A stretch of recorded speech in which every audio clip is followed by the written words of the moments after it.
चलिए देखिए, अब जो हम चक्रवृद्धि ब्याज पढ़ रहे थे ना, उसी से रिलेटेड जो चक्रवृद्धि ब्याज का सूत्र है उसका अनुप्रयोग सीखेंगे, कहां कहां इसका अनुप्रयोग कर सकते हैं। जैसे अगला जो अभ्यास होगा वो इसी से संबंधित होगा आपका। देखिए, जब वृद्धि हो रही हो, जो क्रमिक यानी कि प्रतिवर्ष वृद्धि हो रही हो, ठीक है, तो आप ये फार्मूला लगाएंगे प्लस वाला, ठीक है। और घाटा हो रहा है, घाटा का मतलब अवमूल्यन यानी कि घटोत्तरी हो रही है या ह्रास हो रहा है, तब आप इस फार्मूले का उपयोग करेंगे। ये वर्तमान में है और ये n वर्ष बाद है, ठीक है। ये वर्तमान है और ये n वर्ष बाद है। जैसे मान लीजिए, जैसे हमने पीछे पढ़ा था चक्रवृद्धि ब्याज में कि ये मूलधन है, ये मिश्र धन है, ऐसे यहाँ पर है मूलधन क्या है, वर्तमान धन होता है, ठीक है। और जो बाद में चुकाते हैं वो क्या है, n वर्ष बाद धन है, ठीक है। ऐसे यहाँ पर वर्तमान P है और n वर्ष बाद जो घाटा होकर के आया वो क्या है, A है। देखिए, आप इसका उपयोग करेंगे तब आपको खूब समझ में आएगा कि ये सवाल कैसे किए जाएंगे। देखिए, यहाँ पर एक टेलीविजन के मूल्य में प्रतिवर्ष 10% का अवमूल्यन, अवमूल्यन मतलब गिरावट, अवमूल्यन का मतलब गिरावट हो रही है यानी घाटा हो रहा है। यदि टेलीविजन का वर्तमान मूल्य 25,000 रुपए है तो 3 वर्ष बाद उसका मूल्य कितना होगा?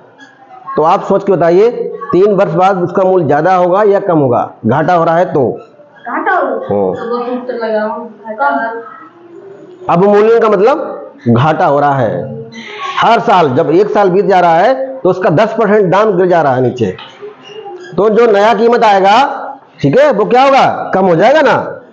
तो सबसे पहले नोट कर लीजिए इसको क्या क्या दिया हुआ है। तो कौन सा फार्मूला लगाएंगे, ये वाला अवमूल्यन वाला।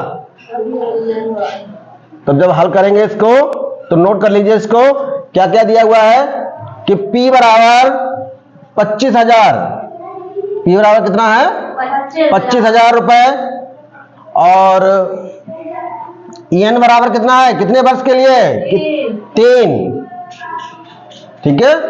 और R कितना है, 10%। कैसा, वार्षिक। देखिए वार्षिक,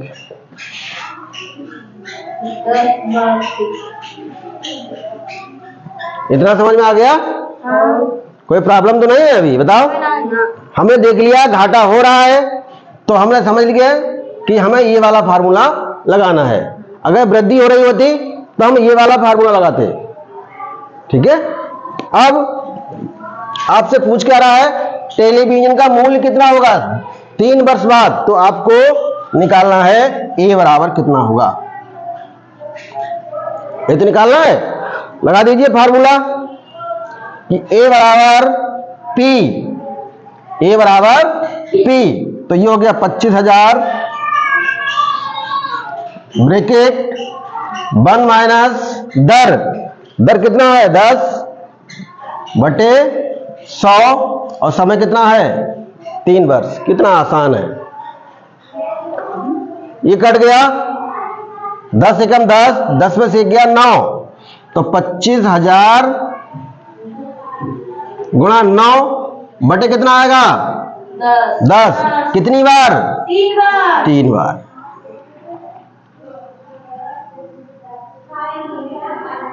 ठीक है, इतना काम कर लिया। अब क्या रह गया, इसमें केवल सॉल्व करना रह गया। तो 1 0 2 0 3 0, 1 0 2 0 3 0, नीचे वाला सब गायब।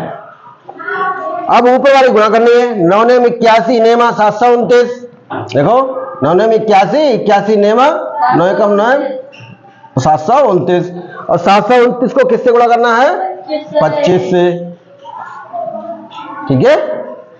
5 नेम 45, 4 हासिल, 5 दूनी 10, 4 14, 1 हासिल, 5 7 35 और 1 36, 2 नेम 18, 1 हासिल, 2 दूनी 4 और 1 5, और 2 सत्ते 14, 5 8 4 12, 6 5 11 और 1 हासिल वाला 12, और 4 3 7 और 1 8, 18,225 होगा। ये जो मूल्य आएगा 18,000 225 रुपया। ठीक है, समझ गए बच्चों? कोई प्रॉब्लम अभी पूछ लो, सॉल्व करने में कहीं प्रॉब्लम हो या कहीं समझ में आ रहा हो, नहीं आ रहा हो तो पूछ लीजिए अभी।